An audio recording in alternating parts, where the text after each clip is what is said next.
A lot of this isn't going to make sense to you, and I'm sorry about that. I'm just going to start at the beginning, with the house.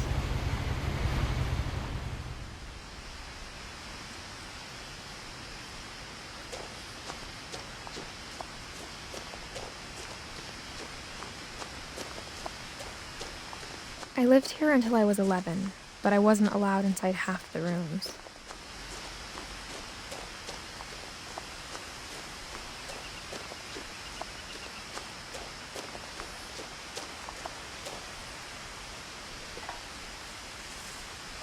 Inside the mailbox were bills from 7 years ago, marked urgent, open immediately.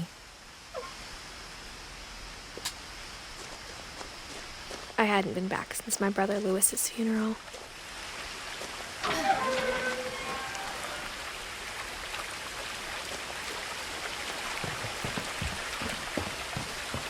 In her will, my mother left me a key but didn't tell me what it unlocked. Maybe she thought I'd know. Or she thought that the mystery would be enough to bring me back.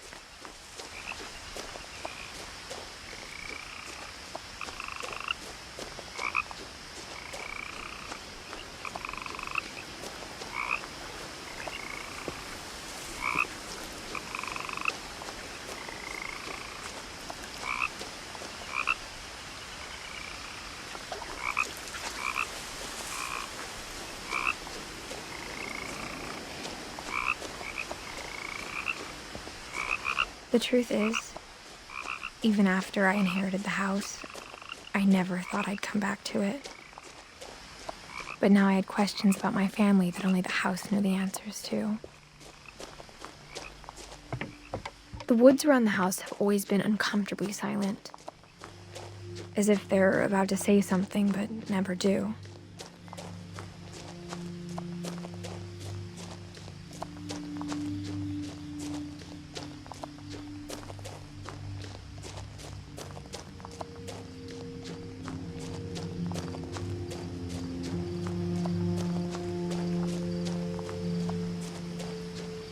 The house was exactly like I remembered it, the way I'd been dreaming about it.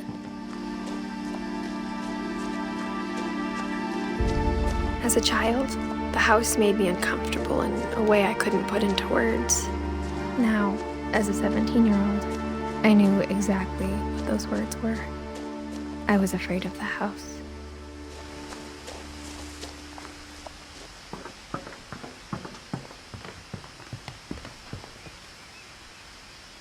I hoped the key might unlock the front door. It didn't.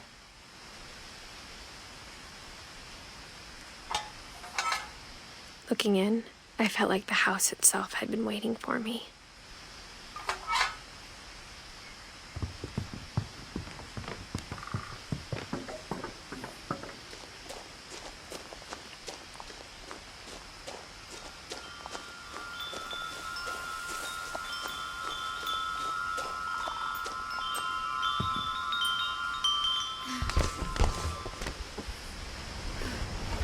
Crawling through the doggy door used to be a lot easier when I was 11.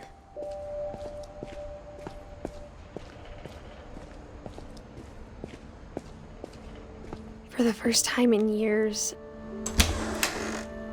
I felt like I was home. But instead of a family, there were just memories of one.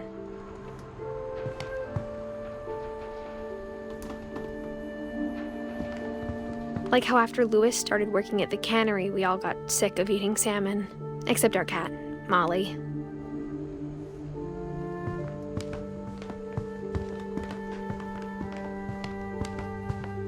The table was still a wreck from the night we left.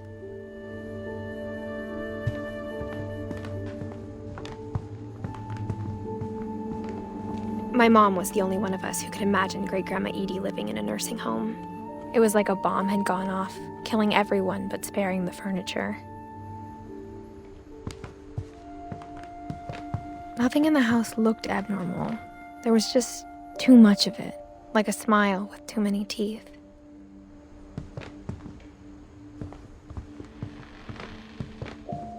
Mom always told me to stay out of the basement, so I wasn't too surprised when the key didn't fit.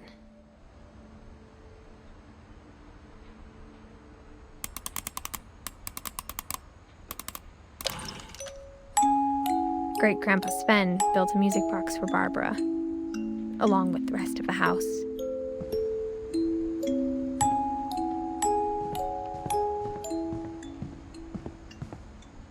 A lot of things got left behind in the whirlwind of that last night.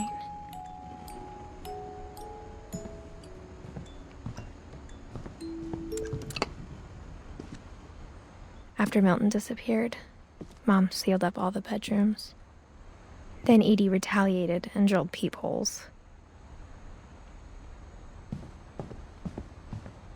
I spent a lot of time playing in Great Uncle Walter's room.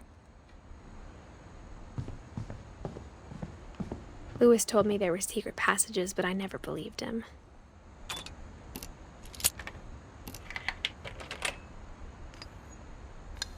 Turns out, my mom was really good at keeping secrets.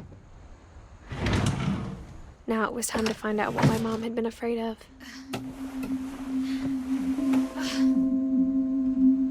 Reading this, maybe it sounds like I had a plan, but I had no idea what was behind that door.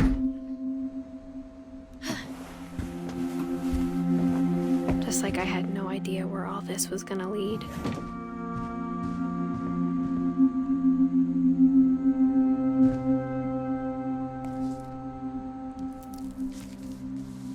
December 13th, 1947.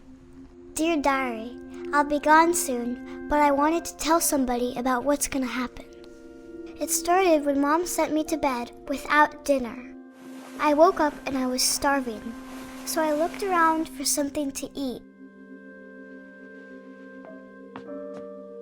The gerbil food was dry, but I didn't mind it.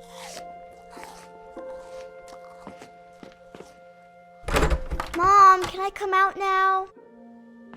Sweetheart, it's late. Go to sleep. My Halloween candy was all gone.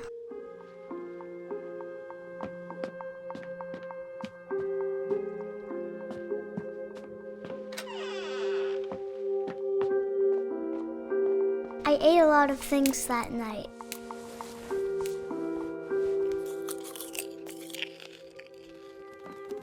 I kept eating and eating.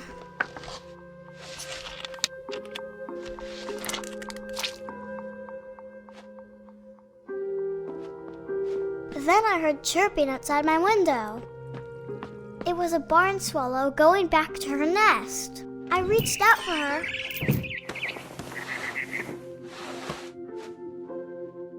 And suddenly, I was a cat. I tried to be quiet, but the bird was really scared.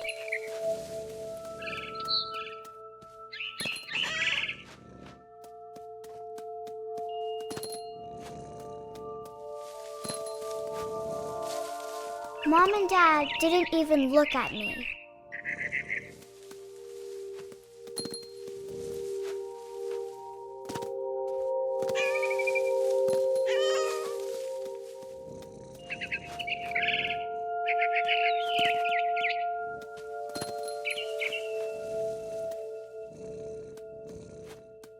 The babies were all gone.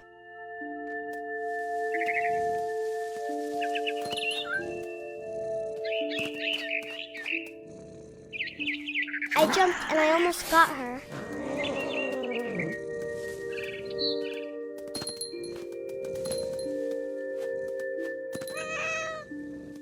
I could tell she was getting really tired. Now I was up in the big tree. I promised Dad I wouldn't climb it anymore. All I cared about was eating that mama bird. I gobbled her up. And suddenly, I was an owl. First, all I heard was the wind. Then I heard little teeth nibbling in the grass.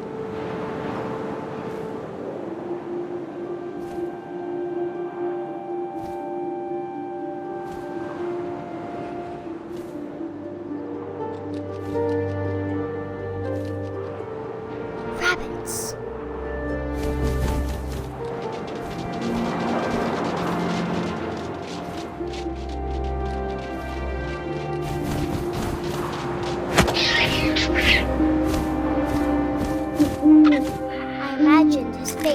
waking up and seeing mine through my talons. I swallowed him up, and I didn't chew one bit. Then I flew off to find something bigger.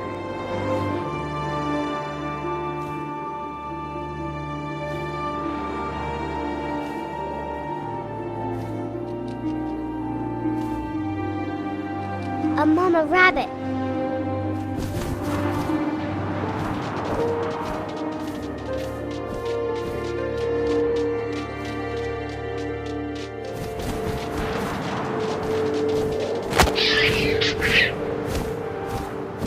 She was almost too big to carry.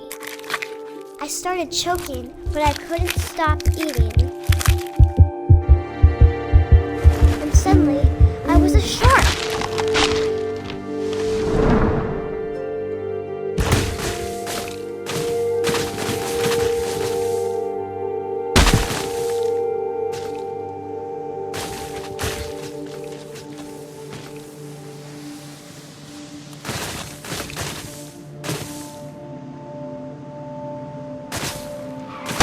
I rolled off a cliff and into the ocean. Now, I was hungrier than ever.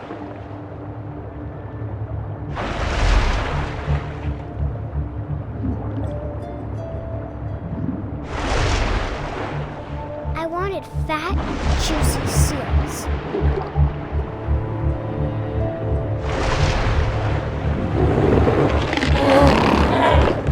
I tore off her flipper, and it tasted really good.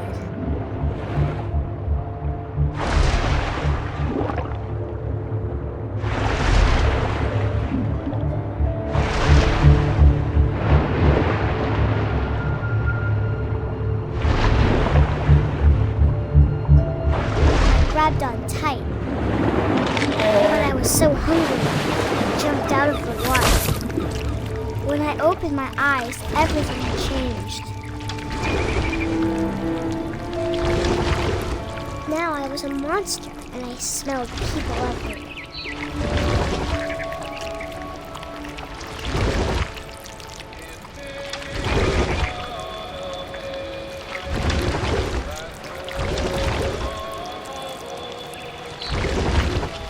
I was big, but I moved real quiet.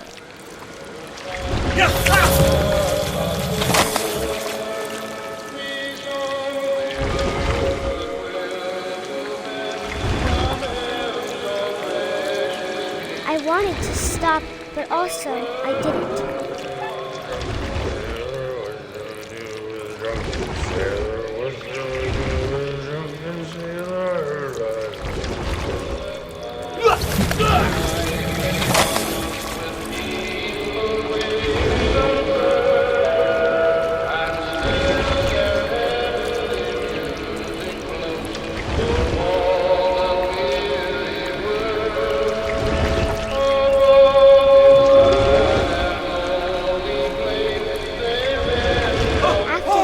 Passenger, I was still hungry. And to cross the water, I smelled something new. Something I had to have, so I swam towards it.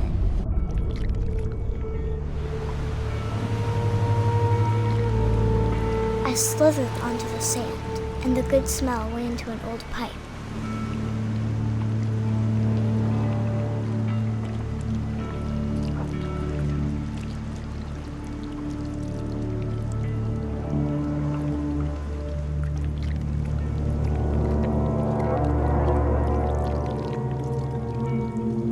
I got closer and closer.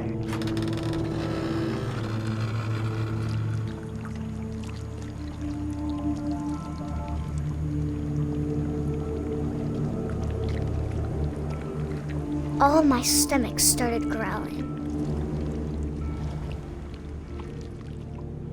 And suddenly, I was me again. I held my breath for a long time, but I couldn't hear anything. I think it's waiting for me to fall asleep. But it's not going to wait much longer. It needs to feed, and we both know I will be delicious.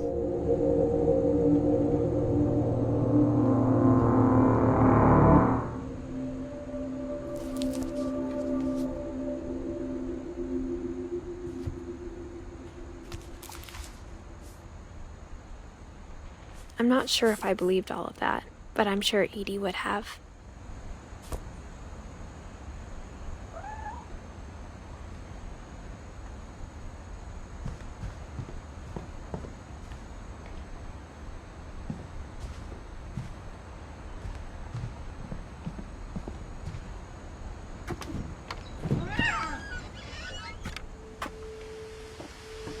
This will be obvious later, but my mom never told me any of these stories. Edie would have, but Mom didn't like bringing up the past. Though, when we adopted a stray kitten, she was the one who named it Molly. I spent a lot of time in Great-Grandma Edie's room. Her room was like a museum. For 500 years, the Finches have been famous throughout Norway for their fortune. And misfortune. Odin Finch buries the latest victims of the family curse, his wife Ingeborg and their newborn son, Johan. On January 7th, 1937, he set sail with his family and his house, hoping to leave the curse behind. But 40-foot waves off the coast of Washington send the house and Odin to the bottom of the sea. Odin's daughter Edie, with husband Sven and baby Molly, step ashore on their new home, Orcas Island. Odin Finch is the first to be buried in the new family cemetery. His daughter Edie is already dreaming of a new Finch house.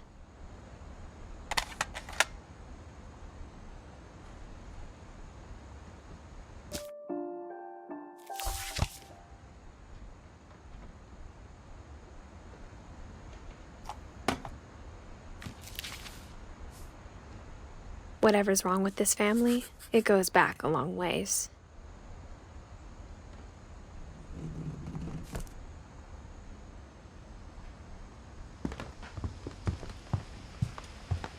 When Edie told people Sven was killed by a dragon, she could also have said he was building a dragon-shaped slide that collapsed.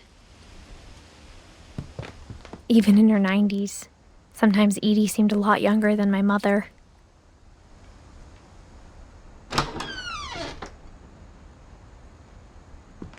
The only trace Grandpa Sam's first wife, Kay, left on the house was the pink bathroom. It was a pretty big trace.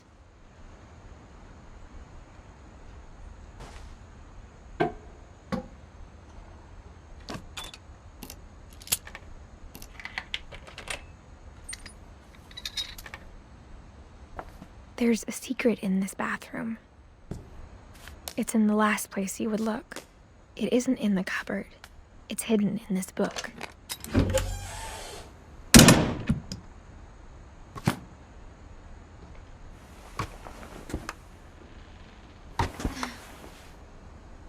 Sven gave Sam an old camera he'd refurbished.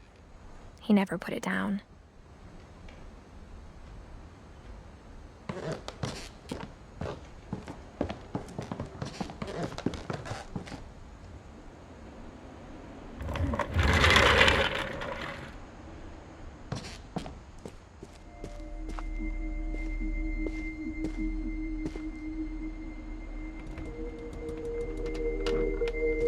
I knew Grandpa Sam had a twin, and that he never talked about him. I guess my grandpa didn't like history any more than my mom did.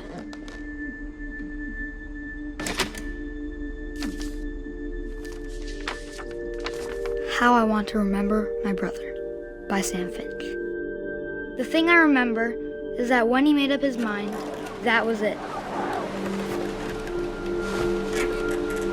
My brother said he'd die before he ate another mushroom, and he did. At Barbara's funeral, we swore we'd never be afraid again, and he wasn't. I think Calvin always wanted to fly. Sam! Calvin! Dinner's ready! Coming! But that day, he finally made up his mind to do it. I told him going around was impossible. Maybe if I hadn't said that. Calvin! I'm not gonna Maybe if the wind hadn't picked up, then maybe he'd still be here. But I doubt it. I think he'd already made up his mind. That's what I want to remember about my brother.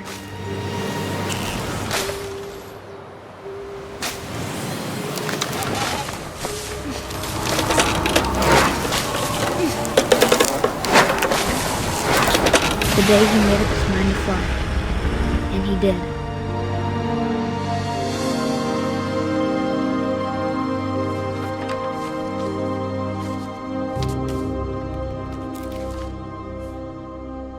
Calvin's story felt strangely familiar. When I was younger, I remember trying to do the exact same thing.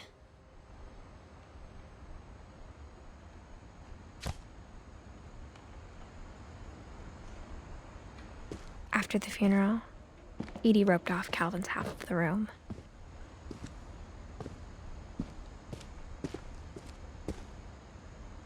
Mom said Grandpa Sam enlisted at 18 and never set foot in the room again.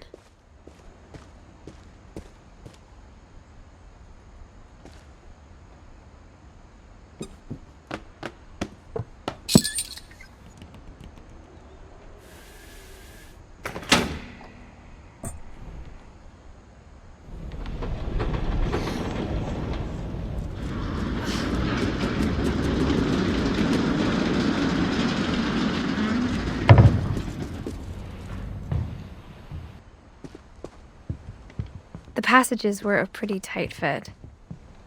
They'd obviously been built for smaller hands and bellies.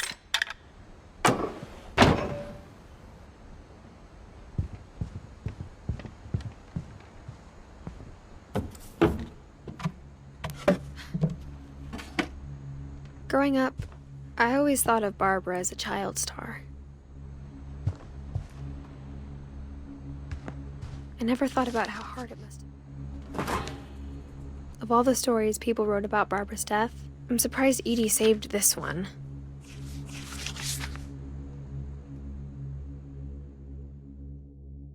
Old Jack here with another ghastly tale inspired by America's most unfortunate family. I'm calling it The Surprise Ending of Barbara Finch. As a child star, Barbara was famous for her scream. Now at 16, she was all washed up, a has-been. But in a lucky break, she'd been asked to perform her signature scream at a local convention for monster movie fans. It was just the boost her career needed. Unfortunately, her scream hadn't aged well. Getting better. I think you just need the right motivation. Her biggest fan and current boyfriend, Rick, was about to demonstrate when... Now that was a great scream. It was Barbara's father, Sven.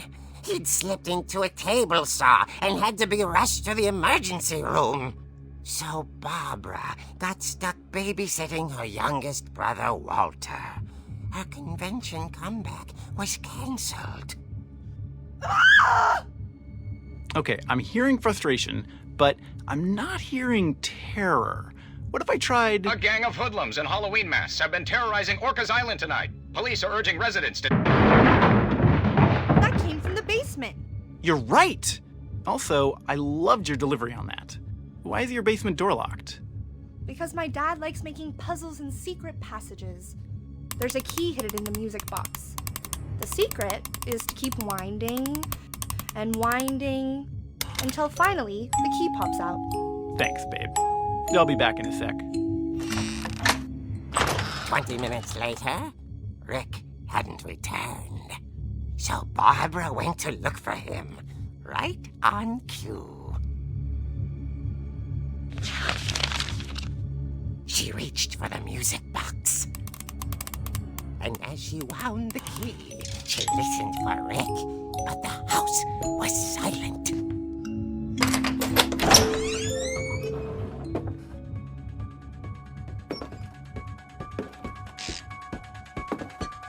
She found Rick's crutch and imagined the worst.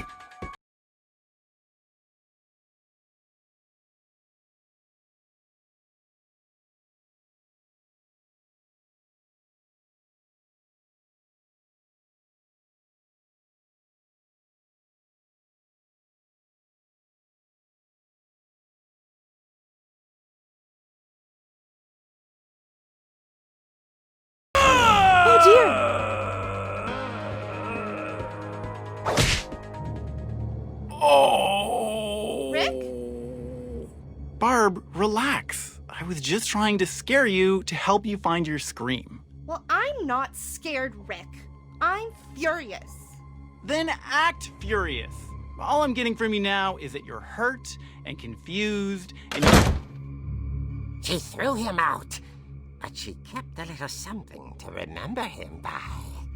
Barb, have you seen my other crutch? And she was still holding it when she fell asleep watching the Late Late Picture Show. Hours later... Barbara! Walter, what's going on up there? Ah! Okay, I'm coming up, but if this is a trick, you're dead, Walter.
Years, the hinges groaned.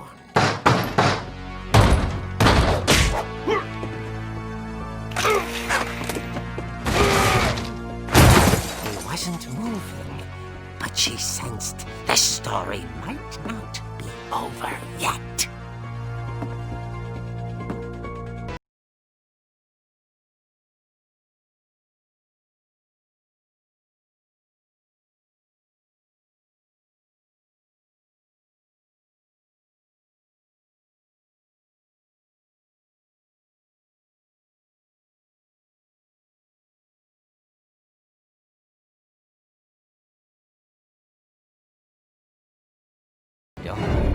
She heard whispering.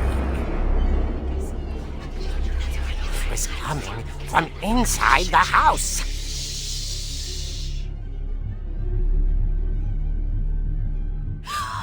Oh dear. The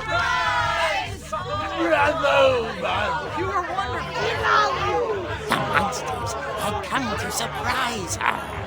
For Barbara, it was a dream come true.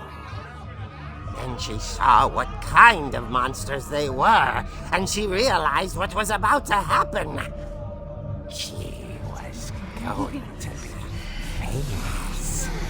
And with her final breath, Barbara Finch gave the performance of her life.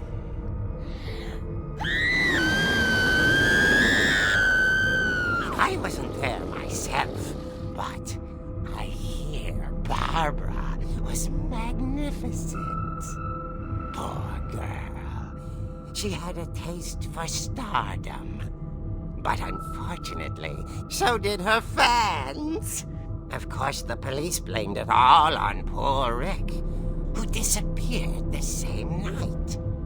And little Walter? Hiding under his bed the whole time. He took it all pretty hard. But that's another story. As for Barbara, tucked inside the music box is all they ever found of her. Her ear. Now that's what I call a real eerie tale.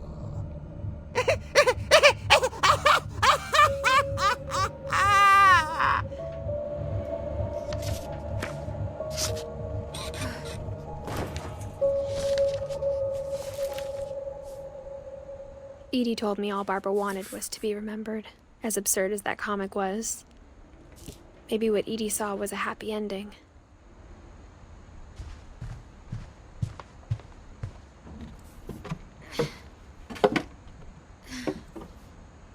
I guess now I know why Mom didn't like me playing with the music box.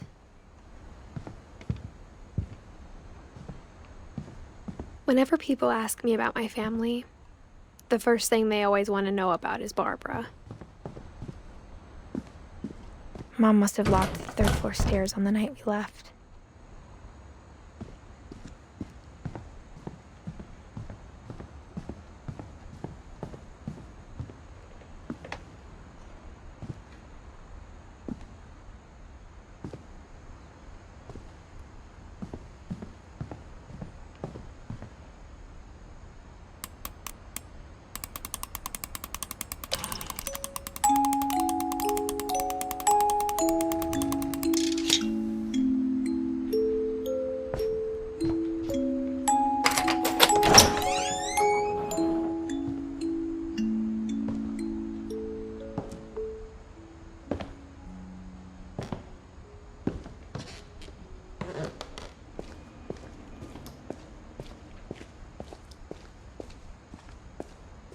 I saw Edie sneak down to the basement once, carrying packages.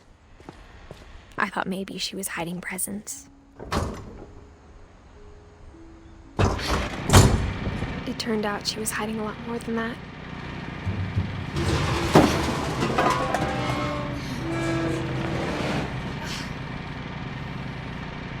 I remember asking Mom once about where Walter had gone. She said after Barbara died, he got as far away as he could. If there's a pattern in all these stories, I think it's that none of us has gotten very far.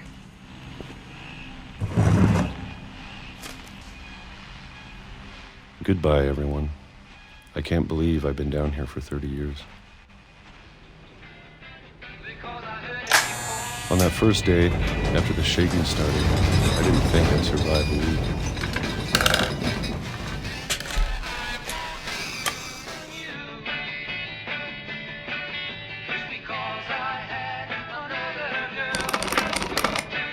But after a few days, I settled into a routine. That's what kept me sane. Having a schedule, living for today. I always expected to be dead tomorrow. But if you wait long enough, you get used to anything.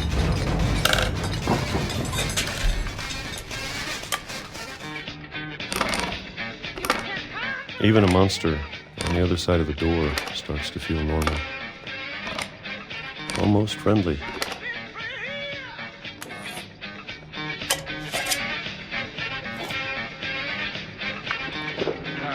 And then one day, everything just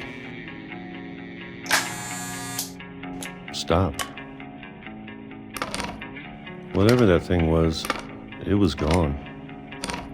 Maybe it got tired of waiting. Or maybe I just got tired of being afraid.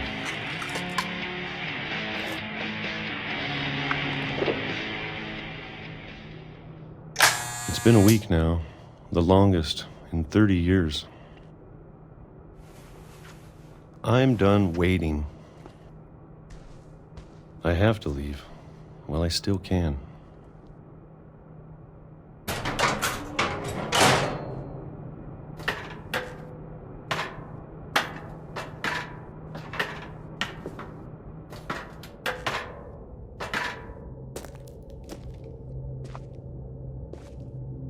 know it's out there somewhere.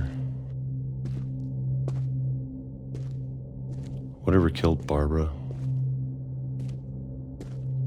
and Molly and Calvin. Maybe this is all a mistake. But I need to stop living the same day, even if it kills me.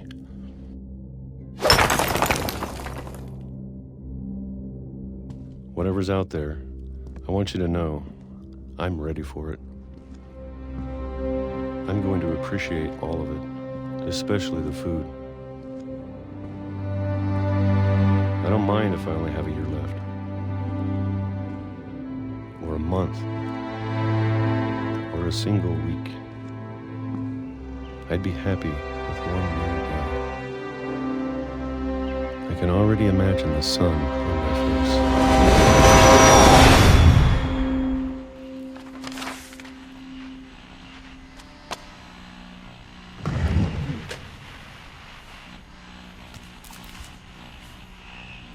Walter died when I was 6.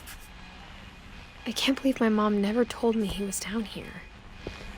I'm sure my mom was trying to protect me.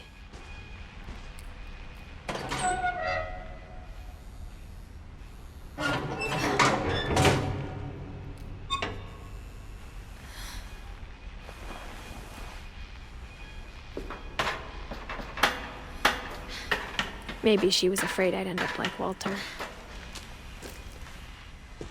But if she never told me about an uncle under the house, I can only imagine what else she was hiding. I don't want to make the same mistakes she made, trying to bury something that's still alive.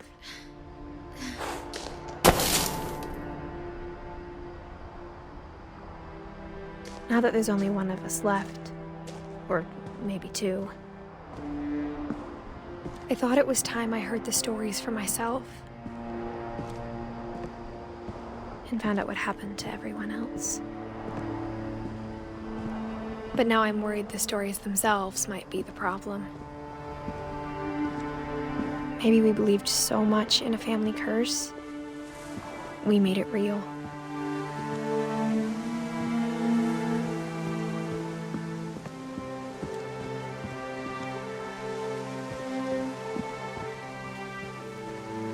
I don't know if I should even be writing this.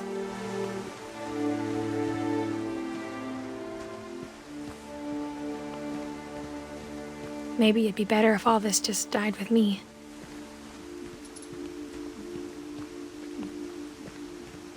But I thought you should know about your family.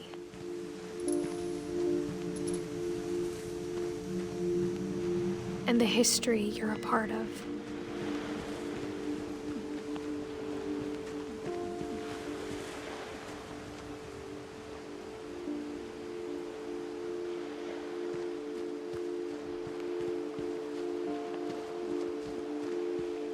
Though to be honest, I feel as lost as you probably do right now. I think the people in these stories believed them, for what that's worth.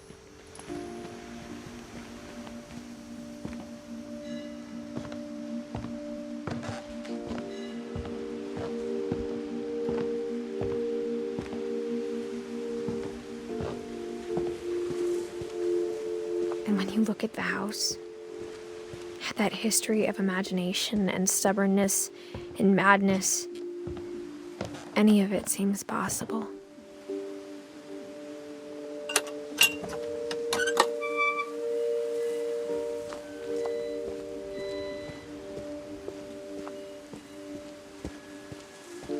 I think we've been surrounded by death for so long, we've just gotten used to it.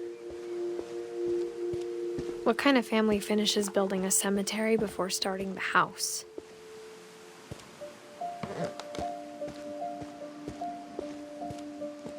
It's embarrassing for me to admit this, but the pet cemetery made me more uncomfortable than the human one. 3 of the gerbils are mine, and 2 had been my fault.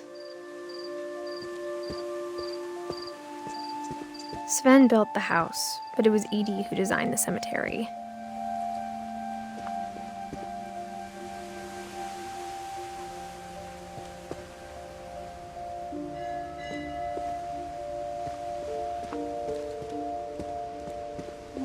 I'm sure Odin's monument had been Edie's idea. My mom was always trying to move on, but for Edie, the past never went away.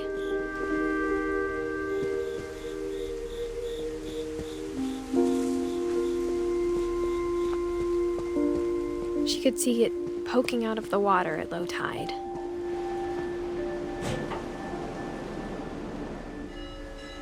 Edie said she dreamed about the old house every night.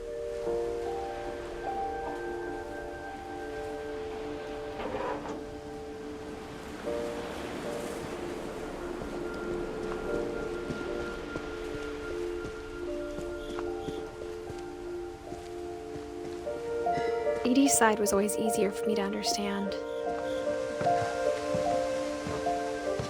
But the older I get, the more I can see where my mom was coming from.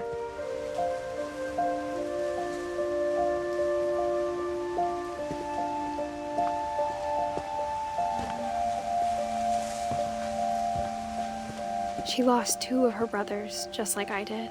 I get why she tried so hard to protect us.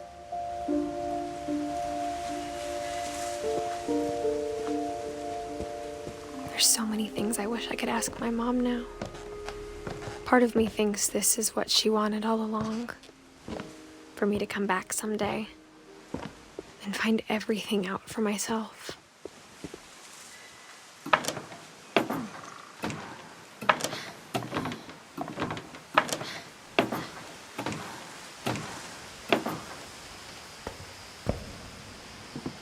But looking back on it now,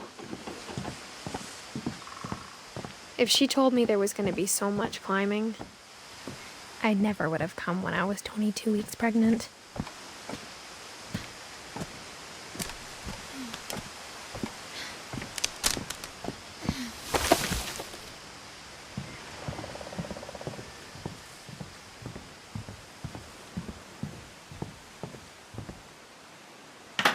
I never met Grandpa Sam, but I think he and my mom had a lot in common.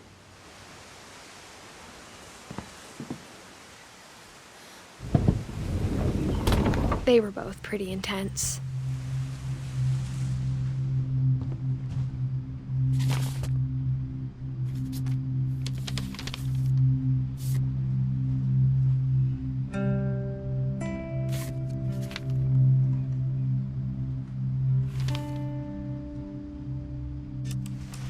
Dawn, I promise, you'll never forget this weekend. Yes, sir. These memories are gonna last a lifetime.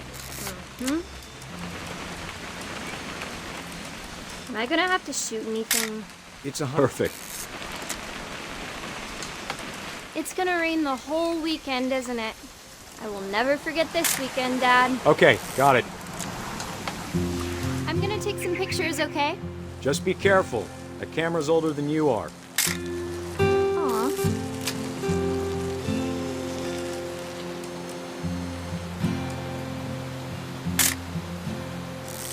You're right, Dad. It's starting to clear up. Still freezing, though. Definitely should not have drunk all that coffee. Hey! That's a keeper. I'm just saying, I'm not always gonna be here, Dom. You'll need to remember this stuff, if you want to survive. I'll be fine, Dad. You know who else thought he was gonna be fine? Some guy who died. Dawn, I'm being serious. I know, Dad. You're always serious. Doesn't being out here make you want to chill out? Dad! Good eyes, Dawn. Before you take the shot, let me get a picture of it. Dad, Let me get behind you. Do I have to do this? Dawn, you don't have to do it. Great shot, Dawn!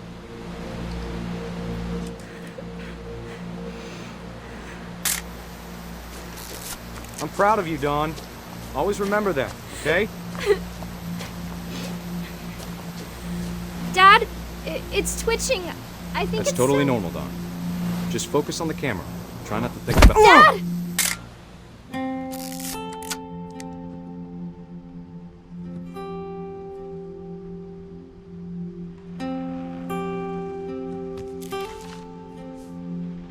Of all these stories, that's the one I wish most that my mom had told me.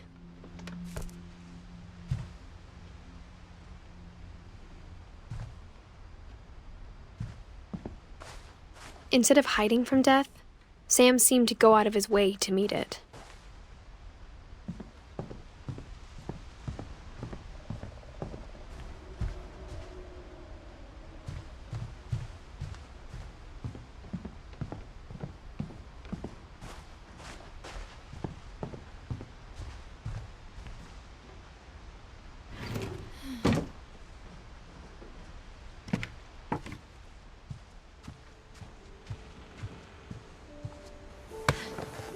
After Sam died, my mom and Edie got really close. They'd both lost a lot.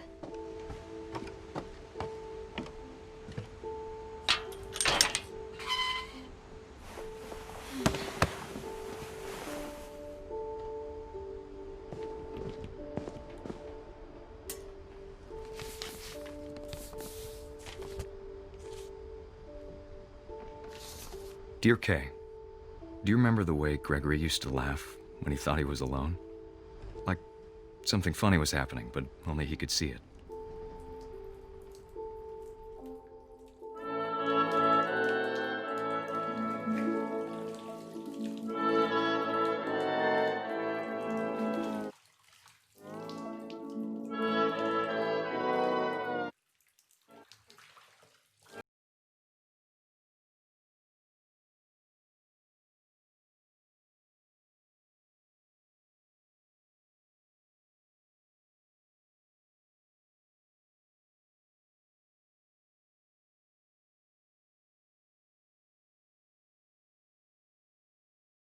Over, Gregory, it's time to...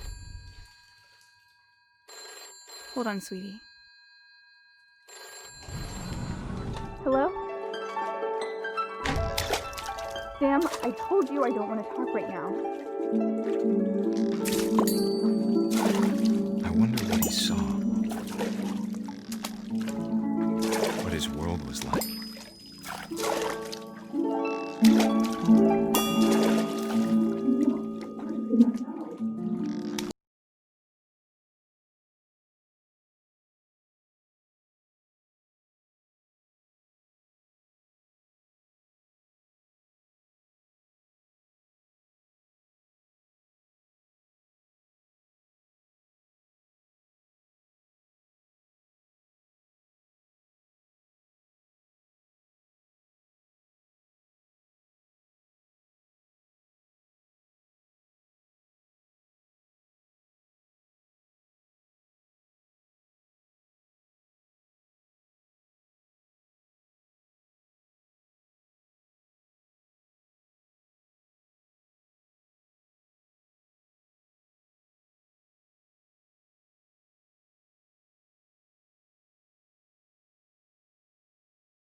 I know you did everything you could.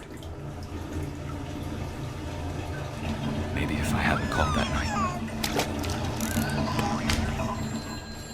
Damn it. Hold on, I don't want Gregory to hear. I wish you could have told me.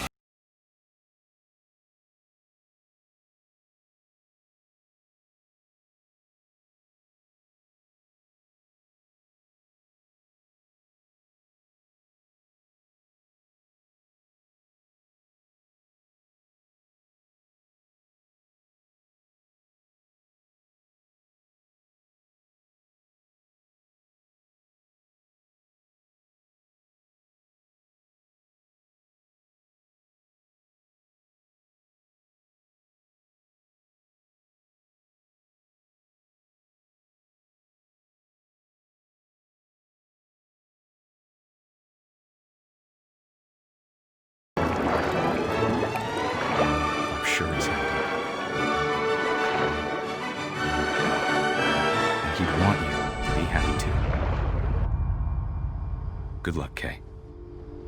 Love, Sam.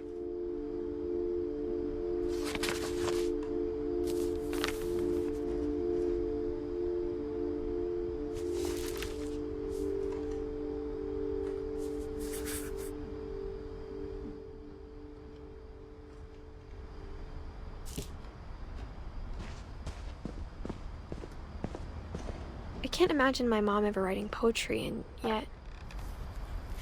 A poem for Gus, who always said the wedding was a bad idea. Our father never hit us kids, at least not very hard, before the day my brother said with teenage disregard that he'd be dead before he'd see a wedding in our yard.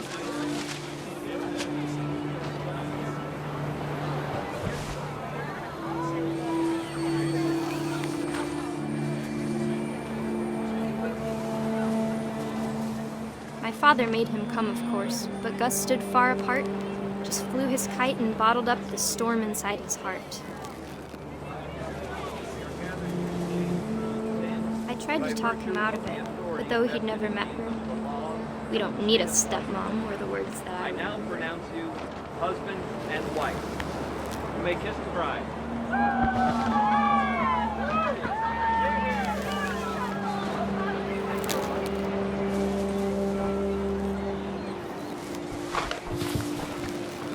When the time for photos came, Dad ordered him to come here. But Gus declined, and as a sign held up his middle finger.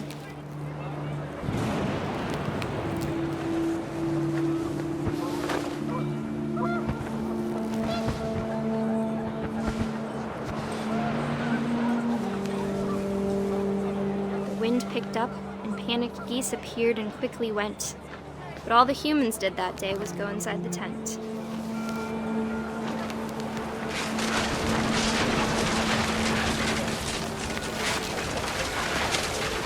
The rain came down in buckets then, but no one seemed afraid that nature might destroy the tent our dad had crudely made. The thunder sounded much too close and full of angry power, but all my father said to this was, "Make the music louder."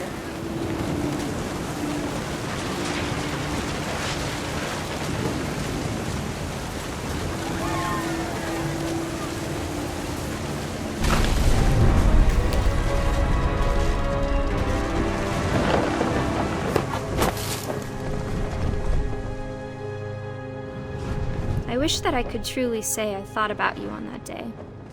Out there on the beach alone, just you, the wind, the sea, and foam. But I didn't, until we found you.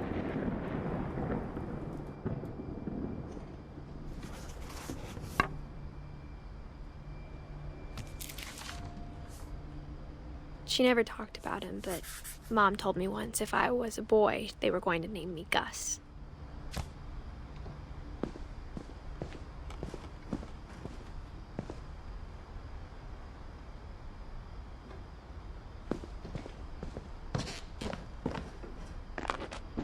My mom moved up to the loft after her brothers died. At the time, it was as far away as she could get.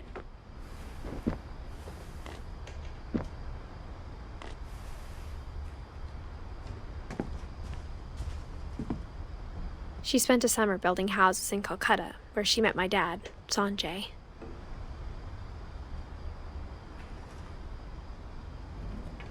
My mom moved to India a week after graduation and got a job teaching English. Louis was born a year later.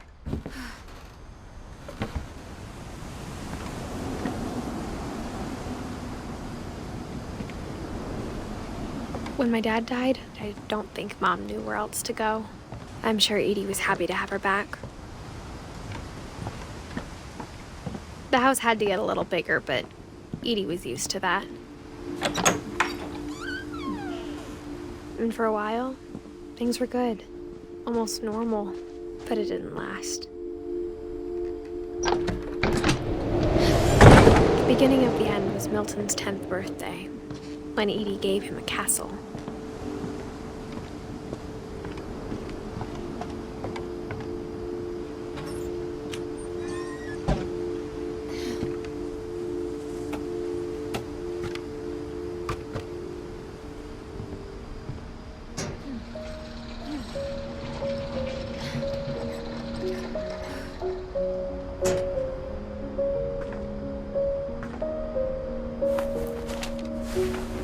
Milton Finch in The Magic Paintbrush.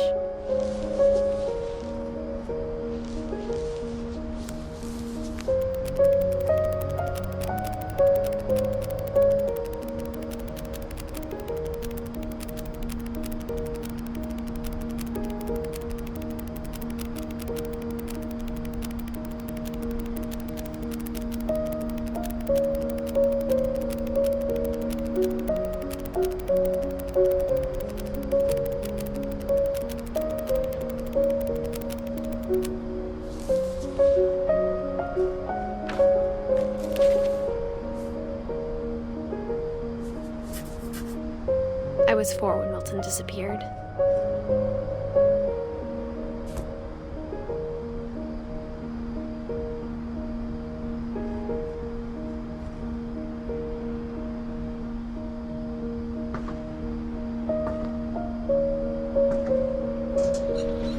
Mom spent months searching for my brother. Then she sealed the doors.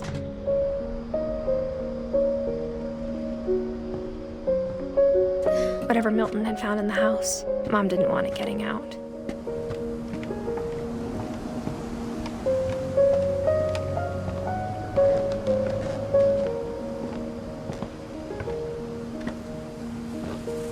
Mom definitely blamed Edie, but I think Louis blamed himself. After he graduated, he just spent more and more time in his room, until Mom got him a job at the cannery.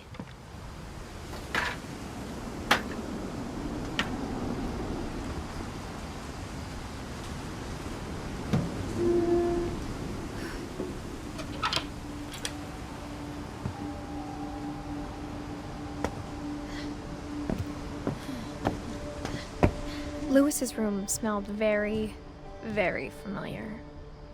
That part of him lived on.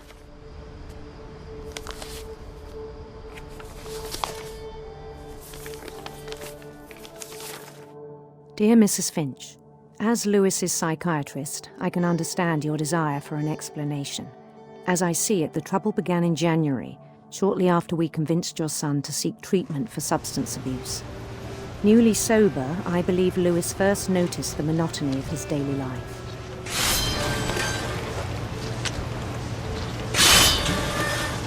He kept working at the cannery.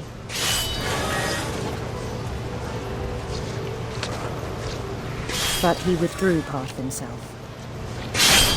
In our sessions, I saw the same behavior. His mind began to wander. I asked him to describe it. He said he started small, imagining a labyrinth. He'd feel his way about. Then something moved. Bats. And toads. And things that have not names. He knew it was all in his head. But he took it very seriously. I had hoped he'd find himself.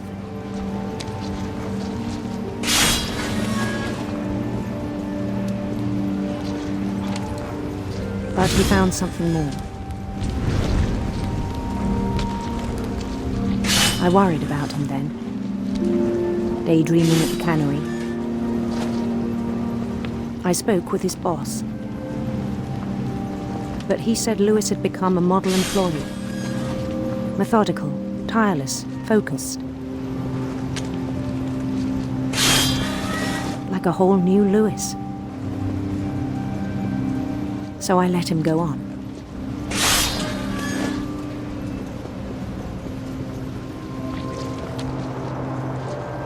I even encouraged him. It seemed very promising at first. He told me he'd made a new friend.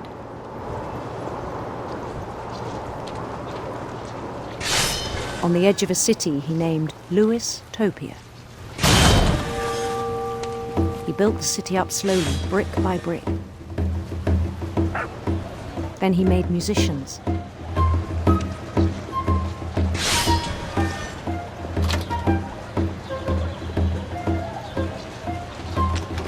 and songs for them to play. He talked about starting a band. And he was always humming something. Every day his imagination grew stronger.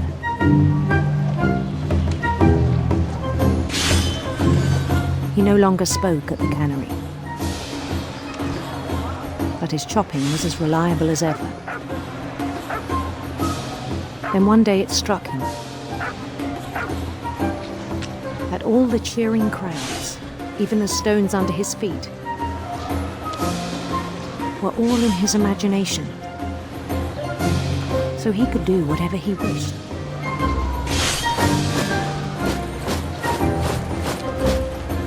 He held an election for mayor, and he won. They begged him to stay, but his mind was already wandering. It became a game for him.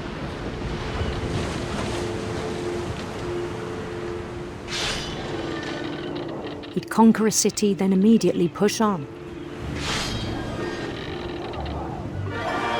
New Louisville. St. Louis. He started drifting away from our reality.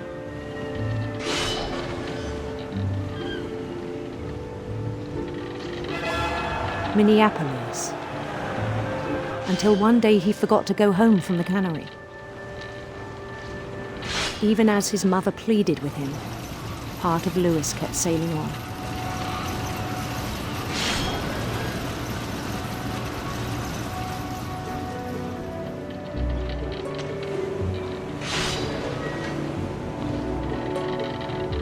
In Louisburg, he heard rumors of a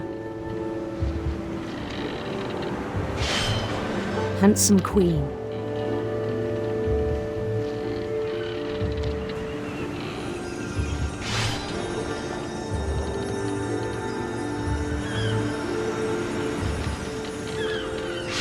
The queen was on her own quest for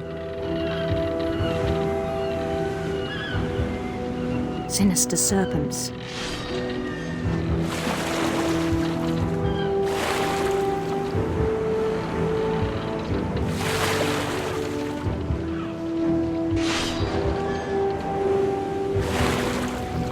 He followed the sound of her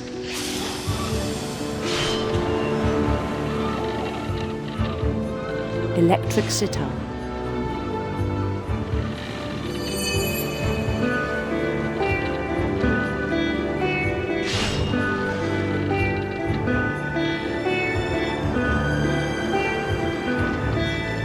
His chase led him to a golden palace east of the sun and west of the moon.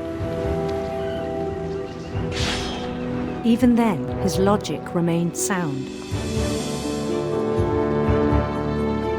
He knew the world was all in his imagination.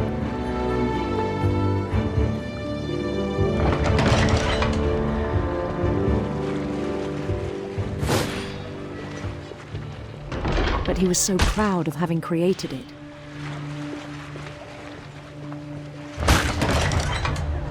In his own eyes, he'd become something greater than a king.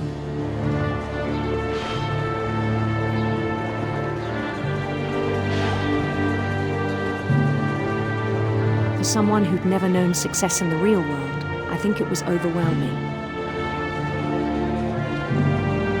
And then it struck him that the real Louis was not the one chopping salmon, but the one climbing the steps of a golden palace.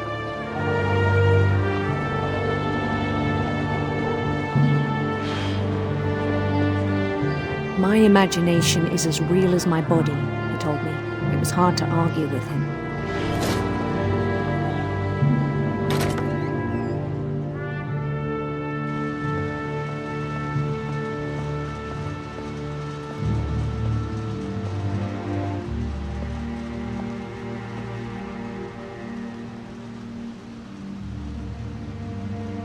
He began to forget the world we know.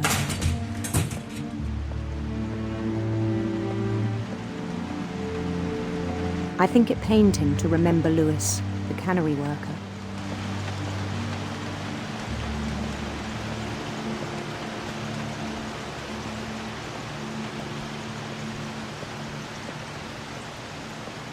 began to despise the man with a royal contempt.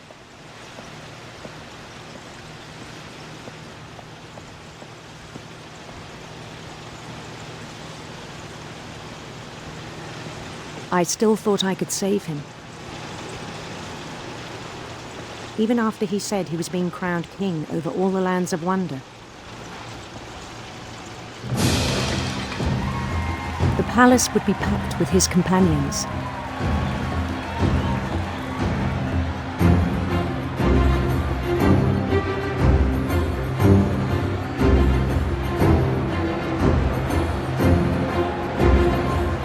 Including the wise Calico who'd insisted on advising him.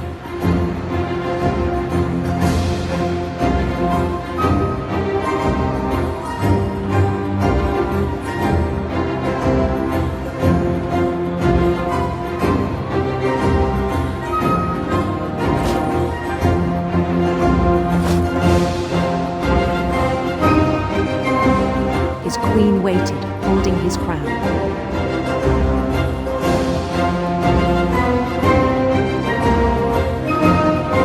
There was only one thing left to do.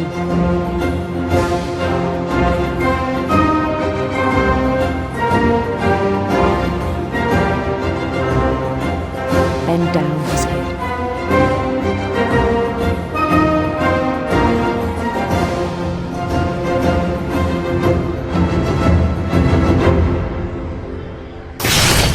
And the rest I think you know. Mrs. Finch, your son was a kind man who will be missed by all of us who knew him.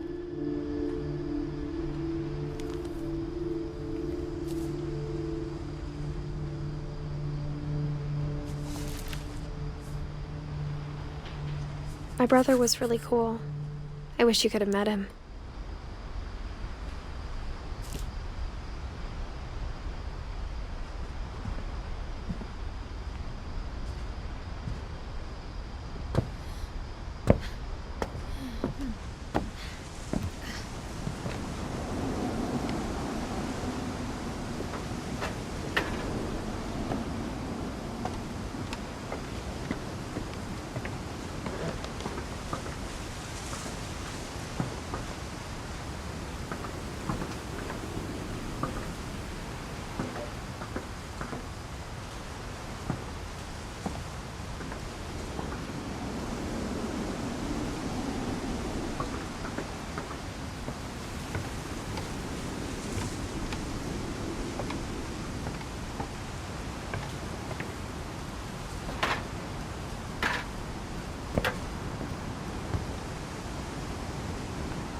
Lewis and I spent a lot of time playing games together, but he was surprisingly bad at them. He died a lot.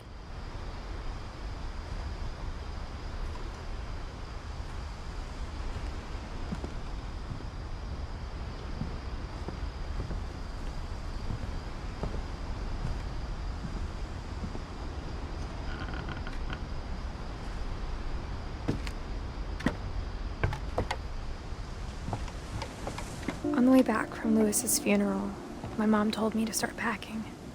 She waited until the day before we left to tell Edie. I'm not sure if she wanted to make it easier or harder.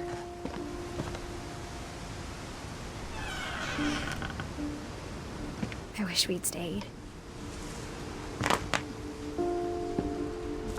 But I understand why we left.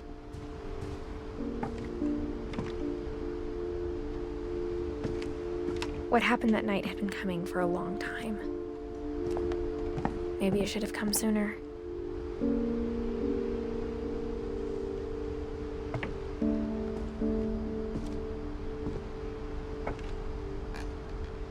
But it had to end one way or another. All that's left now is to tell you about that last night.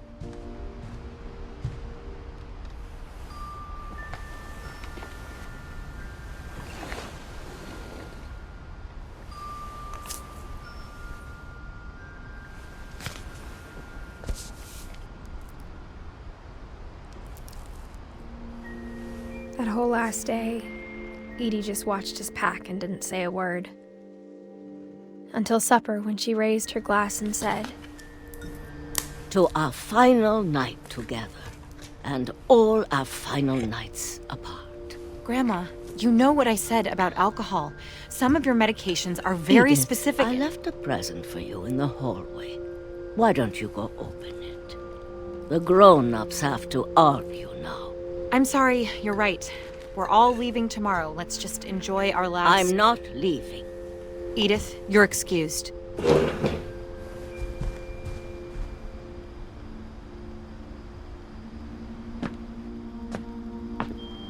The power had been shut off that morning, but Edie always had plenty of candles.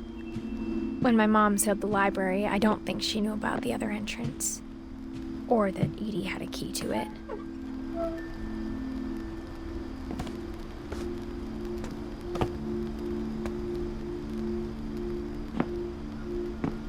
That thing you're afraid of isn't going to end when you leave the house.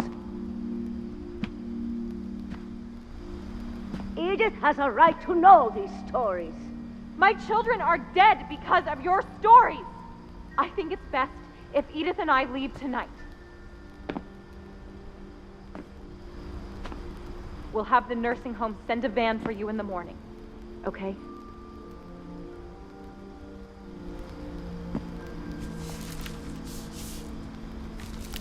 Dear Edith, there's so many stories I wish I could tell you, but there's only time for one. This is about what happened on the night you were born. That night, the tide went way, way out. It was the first and last time I ever saw the old house aground.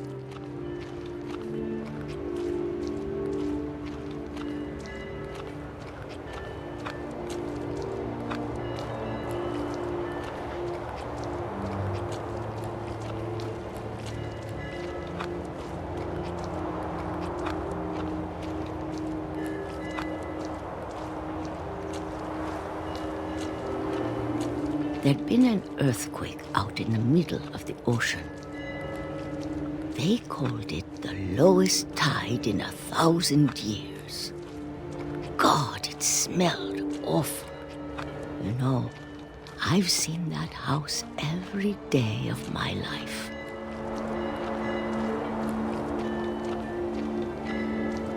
But I never thought I'd go back to it. When the fog rolled in, I lost my way.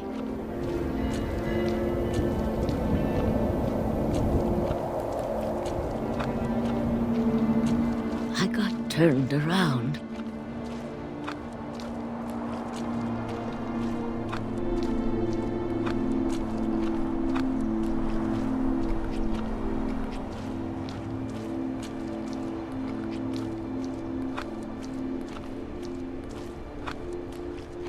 For a while, I wandered.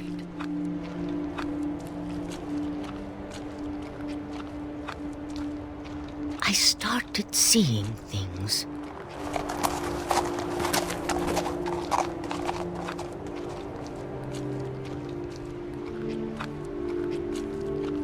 Things I'd forgotten had ever existed.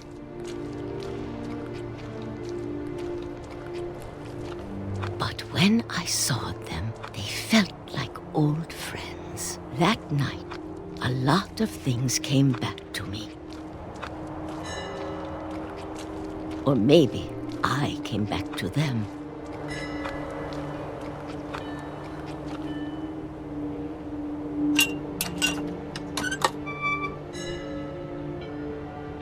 Things I can't explain, but that I need you to try and... Edith, what are you doing in here? It's mine. Edith!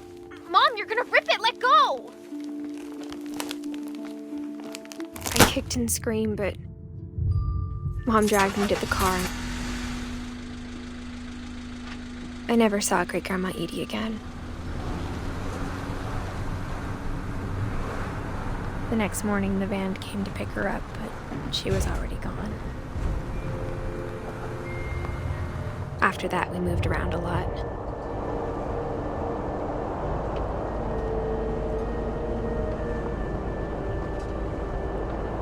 We both tried to make the best of it.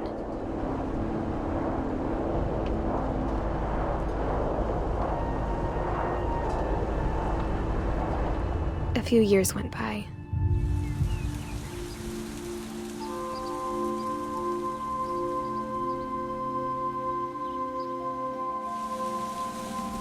My mom didn't like to talk about it, but she started getting sick a lot. The rest happened pretty quickly.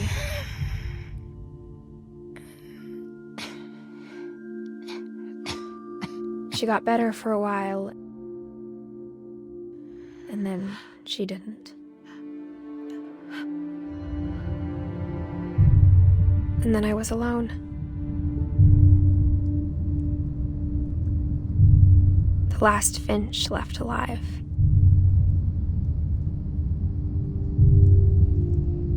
Until I found out about you. I'm still not sure what to tell you about all this. If we lived forever, maybe we'd have time to understand things. But as it is, I think the best we can do is try to open our eyes. And appreciate how strange and brief all of this is.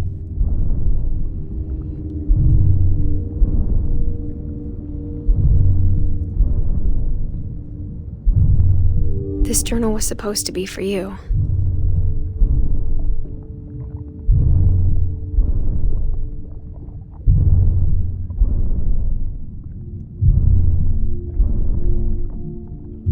But now I hope you'll never see it. I just want to meet you and tell you all these stories myself. But I guess if you're reading this now, things didn't work out that way.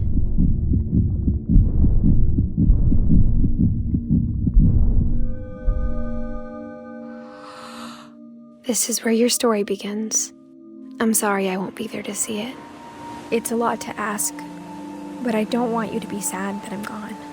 I want you to be amazed that any of us ever had a chance to be here at all. Good luck.